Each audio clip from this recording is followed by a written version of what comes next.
I didn't realize anything was wrong when I walked into the office that morning. If you'd seen me in the elevator, you'd have thought I was just another tired guy with a laptop bag scrolling through emails, trying to remember if he locked the front door. I wasn't excited, but I was steady. I'd spent 3 months living and breathing this project. Late nights, weekend calls, all the "we'll keep it lean, just one more revision" nonsense. Today was supposed to be the day it finally moved. I'd even ironed my shirt. That's how serious it felt. The open floor was already buzzing, people at the standing desks, cups of coffee, the usual low hum of keyboards. On the other side of the room, my boss, Eric, was standing by his glass-walled office, laughing with someone from finance. He had that relaxed, loose-shouldered posture he only got when something had gone his way. I dropped my bag at my desk, woke up my monitor, and pulled up the deck I'd been tuning half the night. 62 slides now, tight, clean, every number double-checked. I'd rehearsed my part so many times in my head, I could see the charts even with my eyes closed. A calendar notification blinked in the corner of my screen. Project Aurora, internal review, tentative. No time, no invite, no meeting link. Just those 4 words. That's when the first little ripple hit. I checked my inbox again, searching for Aurora, then for review, then for presentation. Nothing. Just old threads, my own name tagged over and over with, "Can you pull these numbers by EOD?" And "Loop Grant in, he's got the latest." I told myself it was a scheduling thing. Someone must have forgotten to hit invite all. It happens, right? I grabbed my notebook, stood up, and walked toward Eric's office. The glass door was half open. He saw me coming and gave me that small, practiced smile. "Morning, man," he said, like we were just 2 guys on the same team. "Hey," I answered. "Quick question." "Shoot."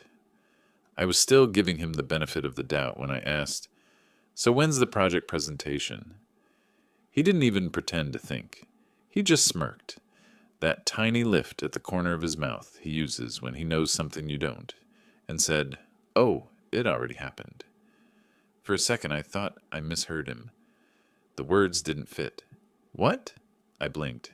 "Yeah," he said, leaning back against his desk like he was doing me a favor by explaining.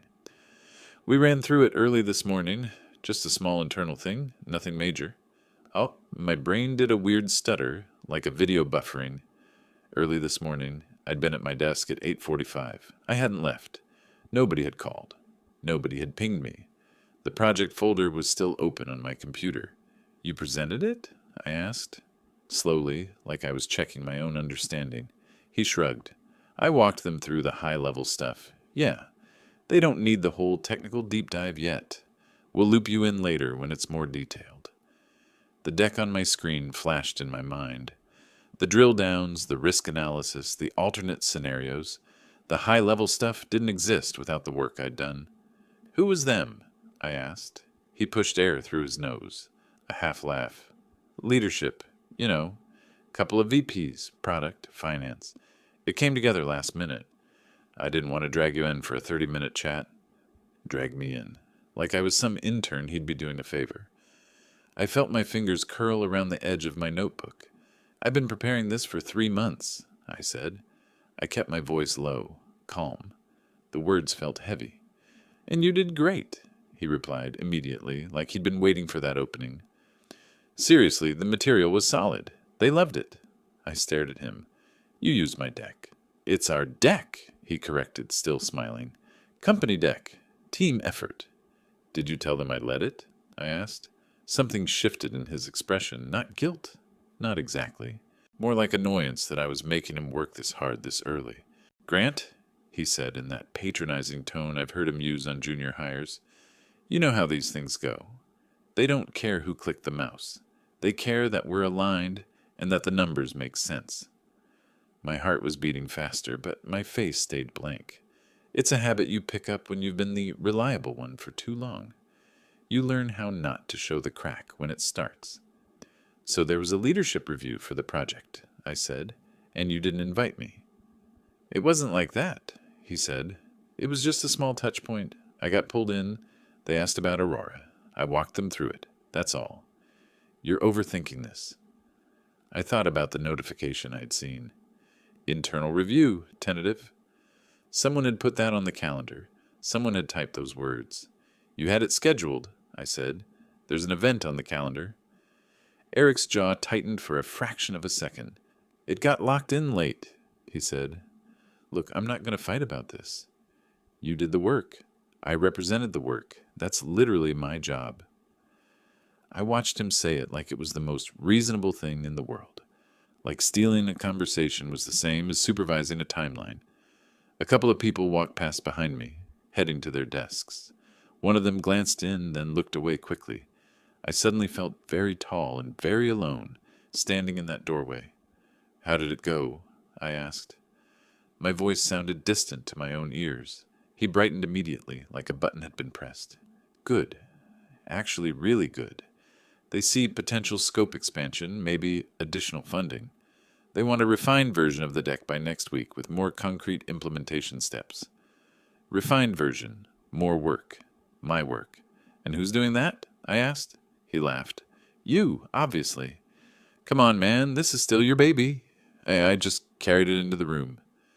I looked at him for a long second and realized I was waiting for something that wasn't coming. An apology. A sorry for the short notice. A next one, you're in the room. Anything that acknowledged I'd been cut out of a moment I'd earned. He just picked up his coffee and took a sip. We good? He asked. I could have yelled. I could have said, no, we're not good, and thrown months of swallowed frustration at him in one messy wave.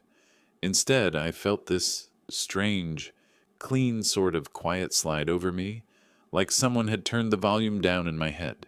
Sure, I said. We're good. Great, he replied, already turning back toward his laptop. Shoot me whatever you've got. By end of day, we'll iterate. I walked back to my desk on legs that felt slightly out of time. The office looked the same.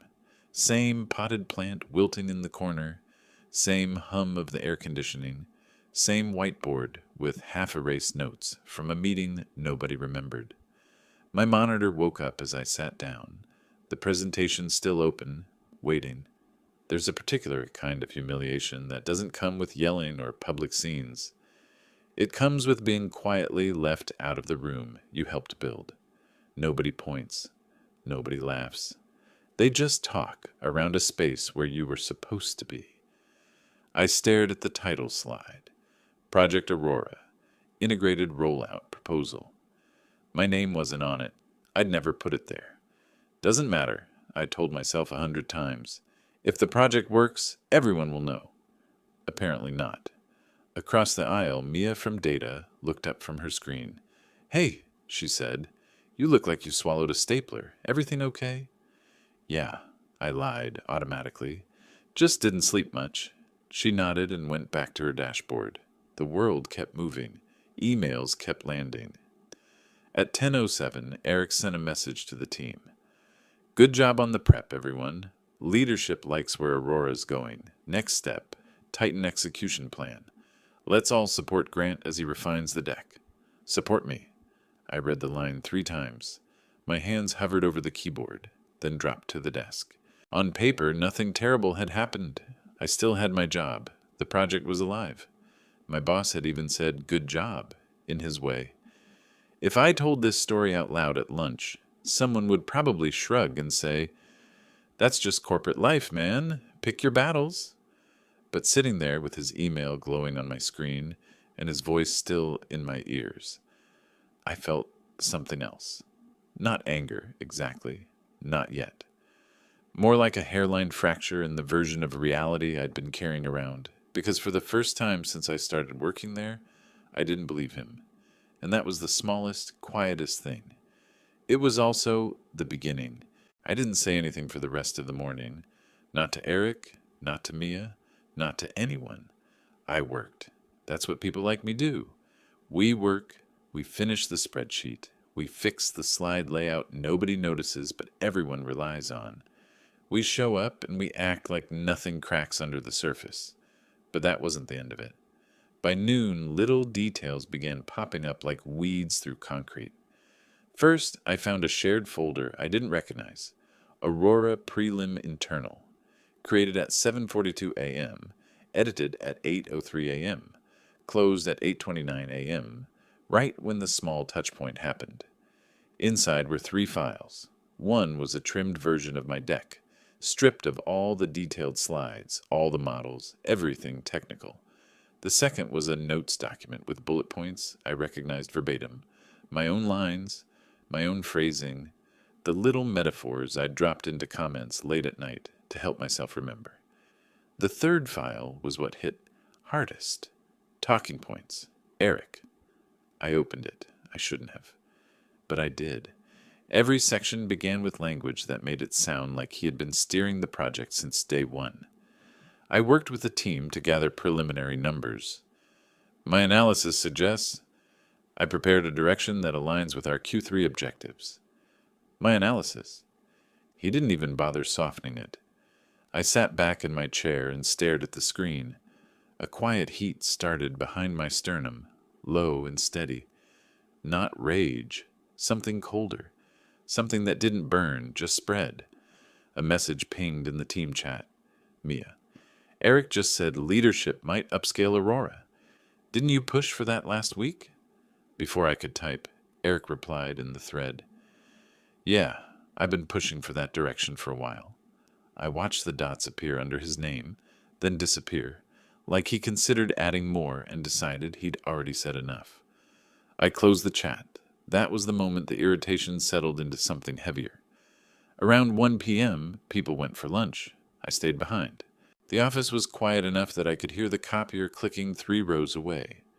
I opened my email again and started tracing the thread, literally following the calendar entries, message timestamps, little inconsistencies. And that's when I noticed something strange. The calendar invite for the morning wasn't created last minute. Like Eric said, it had been made the previous afternoon. At 4:36 p.m., I had been in the building, 3 desks away. He could have waved. He could have called my name. He could have said, "Join us tomorrow morning. Big meeting." But he didn't. He'd made sure I wouldn't be there. I didn't know it yet, but that decision would cost him everything. At 2:10 p.m., he walked past my desk with his water bottle, tapping it against the side like he was keeping rhythm with some internal song. He stopped. "You on track with the revisions?" he asked. I turned my chair slowly. "Yep." "Good, good," he nodded. "Can you also add some implementation metrics? And maybe clean up the timeline? Try to make it look more cohesive?" "You mean more like your version?" I asked. He hesitated, just enough. "It's all our version." I nodded once. "Right." He walked away. Didn't look back. Something inside me shifted then. A tiny gear clicking into a new position. Not a snap, not a break, a change. For months I'd been the guy who absorbed everything. The mistakes, the extra tasks, the late-night edits, the stress, the dependable one, the one who made everyone else's job look cleaner. But at that desk, staring at his talking points, I felt a thought settle in my chest like a stone lowered into water. I'd been saving people who never want saving. The rest of the afternoon was a blur. People came back from lunch. The lights buzzed overhead. Slack messages flickered. I refined slides because I still cared about the work. The work, not the man taking credit for it. Around 4:40, Mia stopped by my desk with 2 coffees, placing one next to my keyboard. "You look like someone unplugged your soul," she said. I huffed a small laugh. "Long day." "Eric's been weird," she said quietly. "Like redirecting everything to himself? Ray from finance said he kept using I during the review this morning. So the lie was spreading." "Well," I said, "maybe he practiced in the mirror." She frowned. "Did something happen?" I wanted to tell her. I wanted to say, "Yeah, Mia, something happened." I got erased. But I didn't. "Nothing worth talking about," I said. She didn't believe me, but she let it go. I finished the updates, sent the draft, packed my laptop. My hands were steady, but my thoughts were sharp enough to cut through fabric. On my way out, I passed Eric's office. He was inside, laughing on the phone, leaning back in his chair like a man who believed he was untouchable. He didn't even see me, but I saw him, and for the first time, I didn't feel small around him. I didn't feel overshadowed. I didn't feel like the guy running behind the train. I felt outside of his orbit. When I stepped into the evening air with traffic humming and people walking dogs and the city settling into its usual rhythm, I knew one thing with absolute clarity. That morning wasn't a mistake. It was a message, and I was done pretending I didn't hear it. But that was just the beginning. I came in early the next morning, earlier than usual, not because I wanted to impress anyone, that part of me was gone, but because I needed the office quiet to sort through what I had. And by what I had, I don't mean evidence. I wasn't building a case, I was building a picture. When people betray you in an office, they never do it cleanly. They leave fingerprints, tendencies, patterns, and Eric had been sloppy in ways he didn't understand yet. At 7:12 a.m., I opened the shared drive again, the internal folder from yesterday, and this time I checked the access history. Who opened what? When? How long they stayed in the document. 3 people had opened the trimmed deck. 2 had opened the talking points. Only 1 had opened everything, including the original full deck. Not Eric. It was someone higher. Someone who wasn't supposed to be looking at raw files. I stared at the name, letting the implications sink in. VP of Product Strategy. A person 3 levels above Eric, a person with authority, a person who didn't waste their time unless something was already in question. And then I saw the timestamp, 6:48 a.m. today, before I even sat down. They were looking again. Another thread unraveled when I checked our project channel. Overnight, leadership had tagged Eric, asking for a more detailed breakdown of the risk matrix. That was my domain, the one part of the project only I understood end to end. Eric replied with, "We'll have Grant compile." Not, "Grant already has the numbers." Not, looping Grant in. Just to have him compile, like I was some kind of data mule. Normally I'd ignore it. Normally I'd suck it up. But something in me went still, because now I understood exactly what was happening. They weren't asking him questions because he impressed them yesterday. They were asking because something didn't add up and the cracks were spreading. At 8:30, Eric finally walked in, holding his usual metal water bottle, whistling like a man who believed the universe was pleased with him. He dropped his bag, stretched, and then waved at me with that casual arrogance. "Morning," he said. "Morning," I answered. He didn't notice anything in my voice. He never did. He only heard what made his life easier. We had our team stand up at 9. Everyone gathered around the whiteboard, coffees in hand. Eric went first, rattling off action items, handing out tasks like cards in a rigged game. "And Grant," he said, tapping the marker against his palm, "can you update the risk analysis today? Leadership wants it ASAP." I shrugged lightly. "Sure, but they'll need more than the surface level this time." Eric stilled for half a second, clearly not expecting that tone. "They want a refined version," he repeated. "Then they should see all the layers," I said. A couple of heads turned. He cleared his throat. "Just send me your draft when it's done." "Actually," I said, keeping my voice even, "I'll send it directly to leadership. They asked for detail. I want to make sure they get it." The room didn't go silent, but it definitely paused. Small pause. Big implication. Eric turned toward me slowly. "That's not the workflow." "I'm following the request," I said. "They tagged you." "They tagged me. I'm responding." He blinked twice. "We'll talk later." "That's fine," I said. "I'm free." I saw Mia's eyes flicker. Recognition, but also a question. "What changed in you?"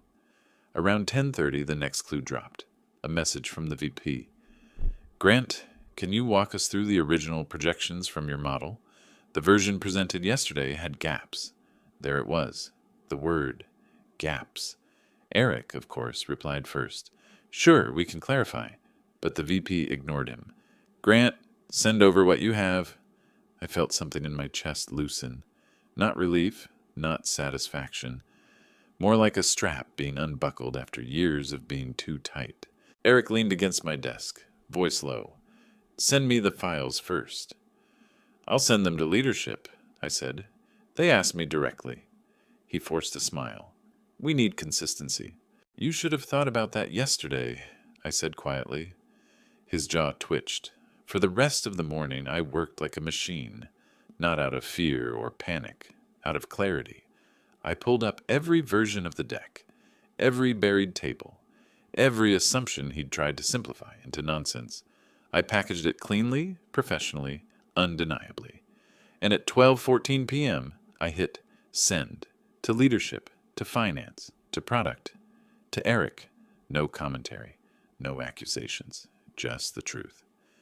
15 minutes later, Eric walked into my aisle with that tight walk people get when they're trying not to look panicked. We need to talk, he said. I'm busy, I replied. This is serious, he hissed. Then you should have been more careful. He stared at me, searching for the old version of me, the one who would bend, apologize, smooth it over. But that guy was gone, buried somewhere around the moment he said, "Oh, it already happened." He lowered his voice. What's your angle here? No angle, I said. Just accuracy. You're making me look bad. I finally looked up. I'm not making you look anything. I'm just not covering you anymore. That stopped him. Completely. For a second, he didn't look like a confident manager. He looked like a man trying to balance on a floor that was suddenly tilting beneath him. You need to let me handle communication, he said. You already did, I replied. Yesterday. He flinched. He tried again. Let's step into my office. No, I said simply. His face changed, something raw cutting through the corporate mask. Frustration, maybe fear, maybe both. But before he could speak again, a shadow fell over us. The VP. Grant, she said, can we speak privately? Eric immediately stepped forward. Of course we can all... No, she said without even looking at him. Just Grant. And just like that, the entire power dynamic flipped. As I followed her into the conference room, I heard the sound of my own footsteps. Steady, grounded. Nothing like the man who'd stood in Eric's doorway the day before. Inside, she closed the door gently, not dramatically, just with intention. She laid the printouts on the table. My slides, my models, and Eric's butchered version. There's a discrepancy, she said. A big one. I nodded. We need to know, she continued, exactly who has been steering this project, and who has been representing it. The air in the room felt still, heavy. When I answered, my voice was quiet. I have, she met my eyes. I know. That was the micro-catharsis. Small sentence, huge shift. Because she didn't say, prove it. She didn't say, are you sure? She said, I know. And for the first time in months, maybe years, I felt something close to solid ground under my feet. But the real fallout, the real collapse, hadn't even started yet. They thought I was gone from the chessboard. I wasn't. The office didn't explode the next day. There was no shouting, no slammed doors, no dramatic confrontation in the hallway. Corporate collapses don't happen like thunderstorms. They happen like cracks in ice, quietly at first, then all at once. By the time I walked in, the crack had already started widening. At 8:03 a.m., an email went out from leadership. Aurora status review. Mandatory. 11:00 a.m. conference room B. Everyone was included, except Eric. He came in late, not whistling this time. His eyes were tired, his jaw tight, his shoulders pulled in. He looked like someone who'd gotten a message he didn't know how to interpret. He scanned the room and saw Mia glance away. Ray from finance lowered his headphones. Even the interns noticed the shift in the air. Then his eyes found me. He walked over slowly like a man approaching a cliff he wasn't sure was real. What did you say? He asked, voice low. Everything, I said. Everything they asked for. His throat bobbed. Grant, you're misunderstanding. No, I said. I'm not. He blinked hard. Something inside him sagged. For the first time, he didn't look angry. He looked like a man realizing the room he'd always controlled had stopped listening to him.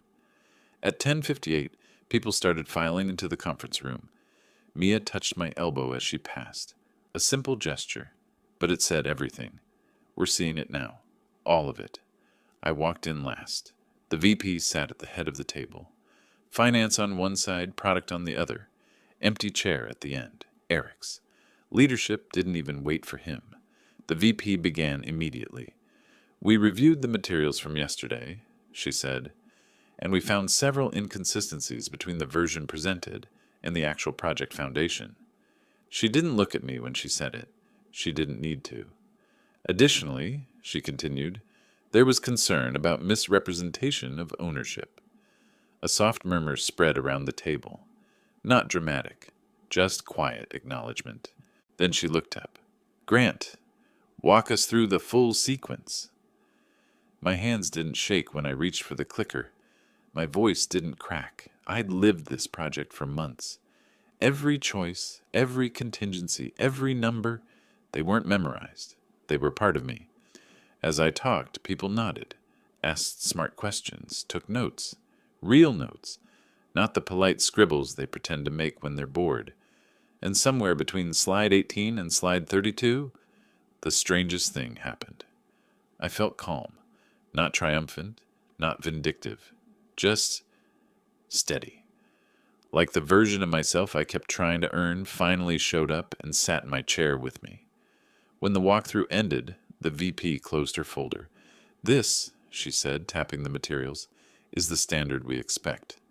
Then she added, almost as an afterthought, going forward, Aurora leadership will report directly to me. And Grant, she paused, making sure the room heard it, I'd like you to take point. Not a promotion, not a parade, just a simple shift in gravity that changed everything. I nodded once. Understood. We ended the meeting. Chairs scraped lightly. People filed out slowly, glancing between me and the empty chair that was supposed to be Eric's. By the time I stepped into the hallway, the office felt different. Not louder, not quieter. Just honest in a way it hadn't been. At 12:17 p.m., Eric finally emerged from some side office. Maybe HR, maybe leadership, maybe nowhere important. He came straight toward me. His voice was thin. You really did it. I met his eyes. No, you did. He opened his mouth, searching for some old line, some old leverage, the kind that used to work on me. Nothing came. I didn't think you'd... He trailed off. I know, I said. That was the problem. He swallowed. Then, almost whispering, we could have been a great team. We were, I said, until you decided you didn't need me.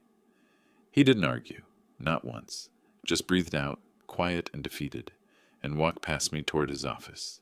Half an hour later, HR called him in again. He didn't return. By 3 p.m., his desk was half empty. By 4 p.m., completely. Nobody spoke loudly about it. Nobody gossiped at the coffee maker. It wasn't that kind of story.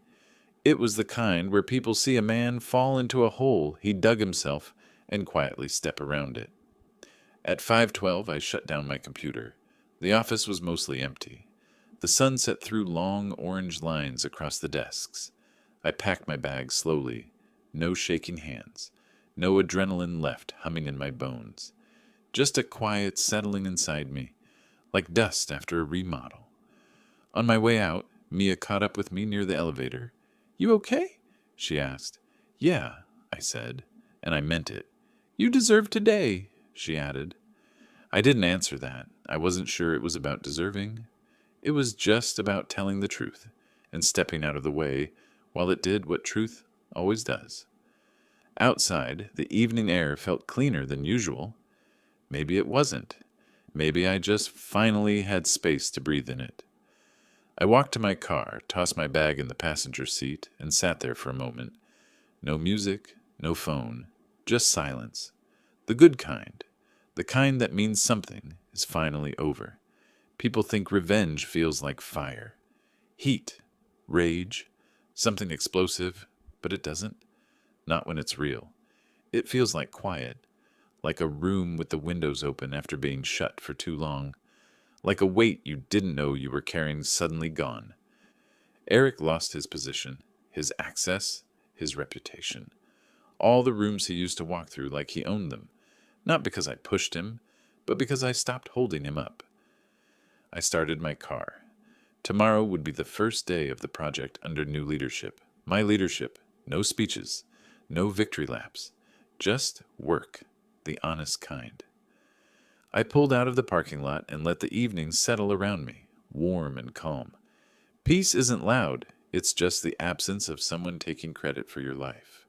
And for the first time in a long time, that absence felt like freedom.